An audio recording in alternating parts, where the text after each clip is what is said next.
Elles sont des femmes, elles sont mamans, elles ont donné vie quasiment simultanément à leurs enfants et à leur projet entrepreneurial, à leur projet de vie. Comment, eh bien, tout mener de front sans frôler le burn-out et des astuces et partage d'expériences en compagnie de ces dames. Bonjour, mesdames. Bonjour. Bonjour. Comment allez-vous? Bien, merci. Bonne fête des mères. Exactement. Merci. Ouais. D'entrée de jeu, bonne fête à vous, maman. Et maman travailleuse. Oui. Donc, c'est maintenant une multiple casquette qu'on a parce que dans le temps, c'était relégué seulement à la fonction de mère de foyer, quoique c'est aussi des tâches très importantes. Mais maintenant, on part aussi dehors, comme les hommes, chercher la pitance quotidienne au travers de nos fonctions professionnelles. Comment vous arrivez chacune, vous allez nous partager ici votre expérience. Vous avez combien d'enfants déjà et comment vous vous arrangez pour concilier ces deux fonctions?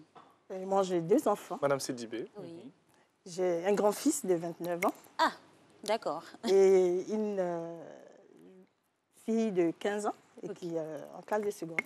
Très bien. Ah, ils sont grands. Oh, ils sont grands. Oui. Mais ça n'a pas dû être aussi aisé. On va revenir aux âges beaucoup plus jeunes parce que là, maintenant, Oui. ils sont autonomes. Mais quand ils ne sont autonomes. pas autonomes, ça demande du boulot. Oui.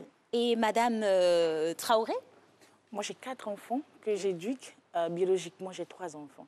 Ah, ça, c'est bien. C'est bien. Donc, ça fait un bon petit bataillon. Ouais. Hein. Le plus grand, il a 15 ans. Oui. Le deuxième a 10 ans. Le troisième a 5 ans. Et la dernière, elle a 2 ans. Très bien. Déjà, Général. Thierry. déjà, on a envie de demander, c'est vrai que vous êtes mamanpreneur ou bien mampreneur, ce thème-là qui est un peu ce nouveau concept. C'est un néologisme. Ouais, ben oui, il n'y a pas vraiment beaucoup d'années hein, que ça existe. Alors, vous êtes mampreneur, vous travaillez, Alice l'a dit, vous sortez comme nous les hommes, hein, chercher la pitance quotidienne et tout. C'est pas du tout aisé, c'est pas facile. D'où vous tenez cette force? Je sais que peut-être une va dire, quand je regarde mes enfants, oui, d'où vous tenez cette Ah force? oui, c'est une source Oui. d'inspiration. Oui, allons-y, Madame je peux- Sidibé. Allez-y. Moi, je pense que j'étais cette force de ma mère, qui n'a pas été à l'école, mais qui a quand même réussi à monter un business. Et elle a continué son business pendant longtemps. Et quand je l'ai vue, comme elle me disait, mais toi, tu as la chance d'aller à l'école, tu sais lire. Donc, tu peux aller plus loin.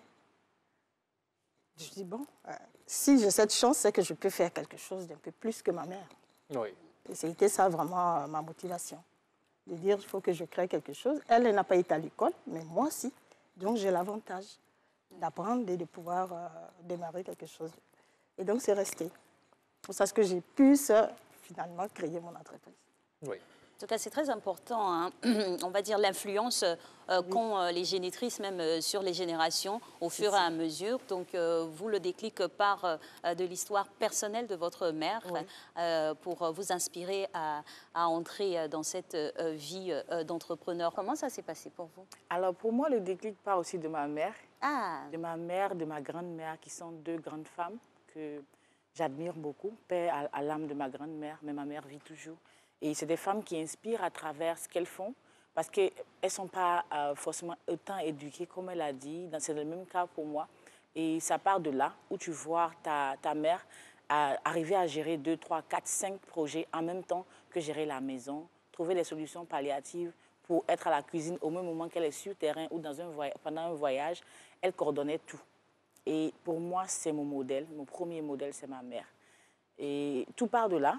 Quand j'ai mon premier fils, elle me rappelle d'où je viens et qu'un enfant n'était pas un frein pour continuer et que j'avais beaucoup d'opportunités.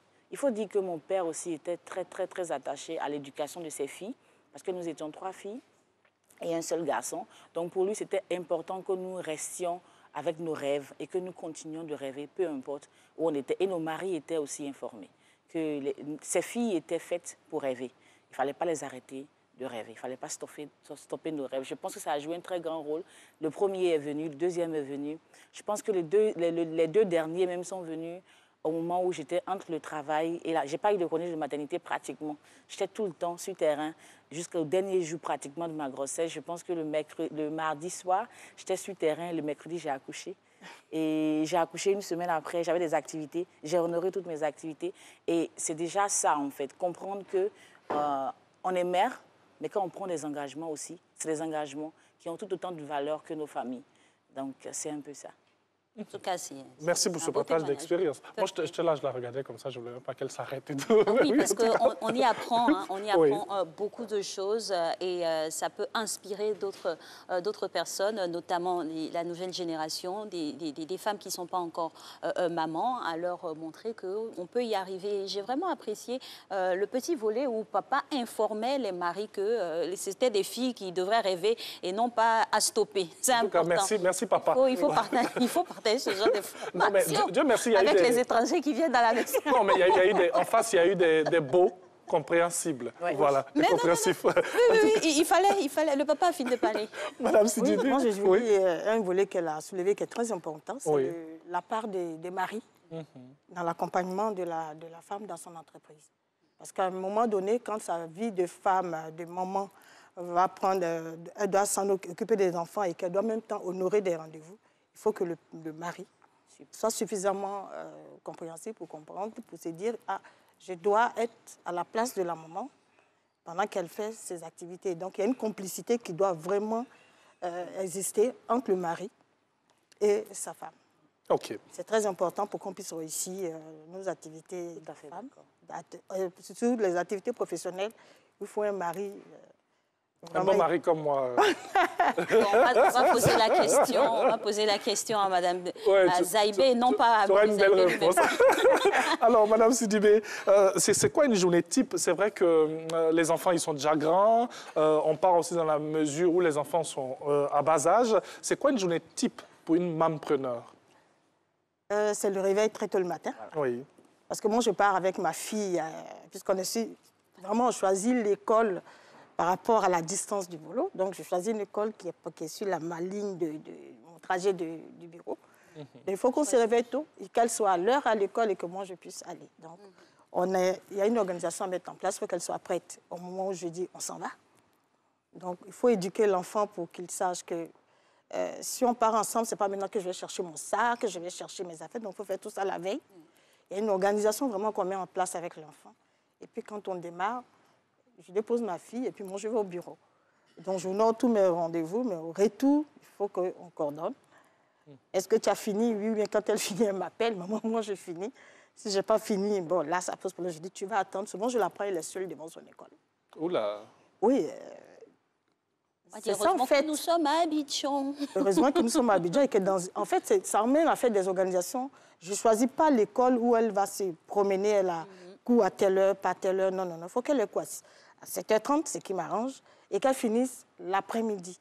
Donc, entre ces temps, je sais qu'à l'école, à l'intérieur de l'école, c'est plus facile pour moi de gérer. Oui. De savoir, je suis sûre que ma fille est à l'école, donc sécurité.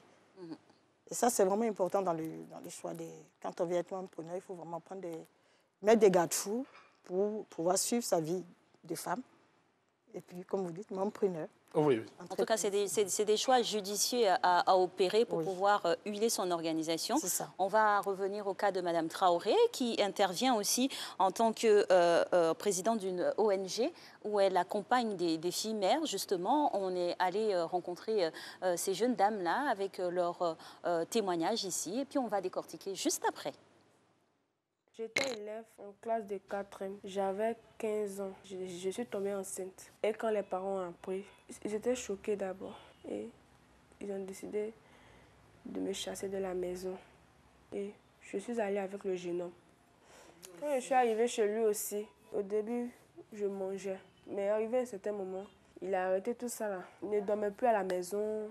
Il ne me nourrissait plus. Il s'en foutait. Il me portait, mais un jour même, il est arrivé jusqu'à me pousser. J'ai failli perdre la grossesse. Même pour les consultations prénatales, c'était le jour où il était content. Il donnait l'argent que de partir. Jusqu'à... Et j'ai accouché. J'ai accouché difficilement parce qu'avec l'âge que j'avais là, tout le monde avait peur pour moi. Et mes amis du quartier parlaient de moi, que moi je suis trop jeune. Et puis déjà, au lieu d'aller à l'école, je courais derrière les garçons. C'était pas facile d'abord avec la grossesse et avec les regards des autres. J'ai cessé d'aller à l'école. Aujourd'hui, mon enfant a 3 ans. C'est une fille. Elle vit avec moi là-bas. Les parents ont accepté ils ont accepté le fait que c'est déjà arrivé, mais Seulement que j'ai pris conscience de mes actes. Mes tontons ont demandé pardon à mon papa pour que je revienne à la maison. Quand je suis revenue, malgré ça, il ne s'occupait pas de moi. C'est là je suis venue dans cette association et ici, on a appris beaucoup de choses. Moi, généralement, j'ai appris à faire les pelles. Et j'ai bénéficié aussi d'une scolarité. Grâce à ça aussi, j'ai repris le chemin de l'école et je suis heureuse parce que je crois qu'une seconde chance est possible pour moi. Moi, j'avais 16 ans quand j'ai contacté ma grossesse. J'ai croisé le jeune. Maintenant, quand je suis venue l'annoncer que non, je suis enceinte, il m'a dit que actuellement, lui, il est le plus petit des garçons de chez lui. Donc, le mieux, là, c'est d'interrompre la grossesse. Je lui ai dit non d'abord, mais il insistait. Donc, comme c'est pour lui, je lui ai dit, ok, il n'y a pas de problème. Donc, ce que tu décides là, c'est ce qu'on va faire. Donc, je prenais les médicaments. Je prenais toutes sortes de médicaments. Ce qu'on boit ou ce qu'on purifie, je prenais tout. Moi, je me suis déplacée même de chez moi pour aller dans un autre village pour avoir des médicaments pour interrompre la grossesse. Donc, j'ai fait ça de 2 mois jusqu'à 4 mois. Quand la grossesse arrivait à 5 mois, j'ai vu que non, la grossesse ne tombe pas. Donc, je lui ai dit, vraiment, moi, je ne veux pas risquer ma vie. Au niveau des parents, en tout cas, au début, c'est ma maman qui savait.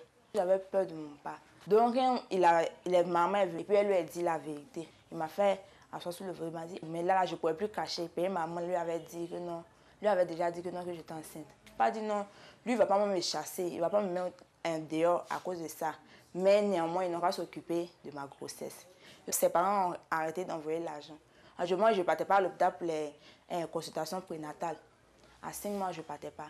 J'ai interrompu mes études parce que quand je suis partie faire la consultation prénatale, la sage-femme m'a dit à cause des médicaments que j'ai pris pour pouvoir avorter, là, ça crée un problème au niveau de mes reins. Donc de ne pas trop me déplacer, de ne pas trop bouger. En tout cas, de ne pas faire les mouvements brusques. Donc mon père même là, tellement qu'il lui, il était énervé contre moi, il était en colère là. Quand il m'a expliqué, il a dit, c'est que cette année-là, tu n'as pas parti. L'année prochaine, si tu as eu l'argent, tu vas passer. En tout cas, les gens me regardaient, ils me portaient, les gens du quartier me portaient dedans, que non, petite fille là, elle a déjà pu vendre. Donc moi, mon père attendait souvent, quand il vient le soir, là, il me suit même à cause de ça. Dieu a fait, il a accouché. En tout cas, mon accouchement, sans moi. Il dit toujours, Dieu a mis sa main. Il a rappelé que j'étais une petite fille.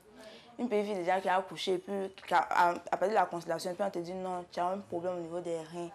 Mais moi, j'ai accouché normalement par voie basse. L'enfant a 3 ans. Donc, quand il s'est arrivé, en tout cas, la responsable elle m'a bien pris. Bon, on a appris à faire le savon à base de beurre de qualité. On a appris aussi à faire les pelles et puis le savon liquide. Grâce à l'association, on sait faire le savon. Mais mon rêve, c'est de reprendre l'école pour avoir au moins mon BPC. Voilà, elles sont filles, elles sont mères, c'est ça la particularité. Et on l'a dit, Madame Traoré, qui dirige une ONG qui s'occupe de ces filles mères, partage l'expérience là avec ses interventions. Déjà, d'où est venue l'idée de créer une ONG pour ces filles mères? Merci. Alors, pour ProKids, mon association, c'est déjà pour améliorer le cadre éducatif de l'enfant. Donc, nous travaillons avec les écoles. Mais nous nous sommes demandé, en dehors de l'école, où est-ce que l'enfant se trouve? Il se trouve dans une maison, dans une situation bien précise. Alors, où la situation la plus défavorisée, c'est laquelle? C'est la situation où sa mère a un enfant, où lui aussi il a un enfant. Donc, on a la situation où un enfant éduque un enfant. Donc, pour nous, c'était l'urgence. L'urgence, c'était de partir vers ces mères-là et les aider à non seulement être des mères, mais à être autonomes. Donc, on a mis en place ce projet depuis 2020, qu'on pilote, et c'est pour nous l'opportunité de recenser les jeunes mères, mais de travailler avec elles, à renforcer leurs capacités et à les réinsérer dans le système éducatif ou dans un cadre professionnel. Et surtout, à les apprendre des métiers qu'elles pourront utiliser pour s'autonomiser. Cette année, on est même en train de penser à mettre en place des boutiques solidaires dans toutes les villes que nous allons visiter avec le programme pour leur permettre de rester ensemble. Parce que le fait qu'on les met ensemble, c'est une thérapie. elles ont la même histoire, elles se retrouvent toutes dans l'histoire de l'autre. Et parfois, tu sens qu'il y a une qui est violée et qui est mère parce qu'elle est violée. Toi, tu n'es pas violée. Tu vois qu'on dirait que pour moi est mieux. Tu trouves des forces pour avancer. Donc, ce partage-là qu'elles ont, ce brassage que le programme crée et crée depuis 2 ans pratiquement, c'est pour un an, je dirais, pratiquement. C'est vraiment, je dirais, un miracle pour nous parce qu'elles acceptent leur situation. Mais au-delà de ça, elles veulent avancer.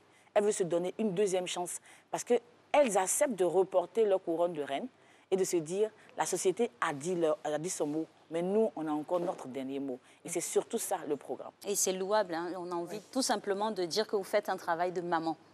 C'est ça, vous faites un travail de maman. Et votre intervention faisait sourire Madame Sidibé, qui a quand même quelques convergences dans son activité aussi sur la cible des femmes. La cible des femmes, c'est ça. Et ça se passe comment pour vous? Disons que on rencontre des femmes. Alors, par exemple, là, comme ça, j'ai une opportunité, je rencontre Madame. Oui, on va créer la connexion. Elle est déjà faite même. On a les 10%. Oh, c'est fait des mères. On a les 10%. C'est le cadeau des mamans. Cadeau de maman, merci. On parle business, Alex. C'est le cadeau des mamans. Parce qu'en fait, nous sommes intéressés par les ONG qui s'occupent des jeunes filles, des femmes. Et surtout que l'autonomisation des femmes est vraiment, je dirais, la politique que tout le monde mène. Parce qu'à partir de l'autonomisation, une femme se sent libérée. Tout à fait. Libérer les femmes, c'est vrai, mère, femme et tout, mais le fait de sortir et de chercher un revenu, c'est déjà... L'impact touche d'autres membres de la famille. Donc, elle, quand j'entends déjà ce qu'elle fait, je vous dis bravo. Bravo, et parce que il faut arriver... Nous avons des jeunes filles qui font des enfants, même si c'est accidentellement ou bien volontairement, mais quand elles finissent, elles n'ont pas les moyens de s'en occuper. Tu mets l'enfant au monde, c'est vrai, comme je fais souvent dire, l'enfant, il naît nu. Même si on dit c'est Dieu qui donne, mais il naît nu. Après, il faut le vêtir. Après, il faut le vêtir, il faut le nourrir. L'éduquer. Voilà, et il faut le mettre à l'école. Surtout, il faut le mettre à l'école. Et là, c'est là que se trouvent toutes les difficultés. Il y a des enfants un enfant qui fait un enfant, qui ne peut pas mettre l'enfant à l'école, même il a arrêté ses études. Je crois qu'elle est la solution qu'elle utilise. Bien sûr. Ce n'est pas du tout aisé, mais on vous dit déjà merci pour cette belle action. Vous êtes avec nous, mesdames. Merci. On rappelle que nous sommes en compagnie de Mme Mariam Sidibé, qui est directrice générale de Voix de Femmes.net, et aussi Mme Apidekoun Aïcha Gladys Traoré. Elle est entrepreneure sociale. Alors, avant de terminer avec nos dames, nous allons vous demander, mesdames, de regarder toutes sur l'écran, voilà, qui est là, juste en face de nous. Et puis, on se retrouve dans 20 secondes. Bonjour maman, j'espère que tu vas bien. Je t'envoie cette vidéo pour te souhaiter bonne fête des mères. C'est vrai que ça va faire maintenant 3 ans qu'on s'est pas revus. De toute façon, la distance ne change rien. Je te souhaite bonne fête avec la longévité, la réussite et le succès. Et j'espère qu'on se verra bientôt. Peace, love you. Et voilà, c'était la progéniture d'une des mamans ici qui a déjà les larmes aux yeux.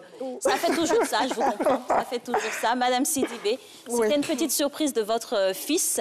Mon neveu. De votre neveu, c'est votre fils. En Afrique, on dit c'est les fils. Pour vous souhaiter bonne fête des mères. Et votre réaction? C'est vrai que les larmes sont déjà là. Bon, ça fait plaisir. Pardon. Pardon. On peut avoir un papier mouchoir pour la dame, s'il vous plaît. C'est bon. Oui, ça va. Okay. Non, ça fait plaisir. Ça fait plaisir. En plus qu'il est loin. Il n'est pas sur place. Donc, c'est un message qui me touche. Oui. Voilà. Oh là en tout cas, là. bonne fête à vous. Bonne fête aussi à vous, Mme Traoré.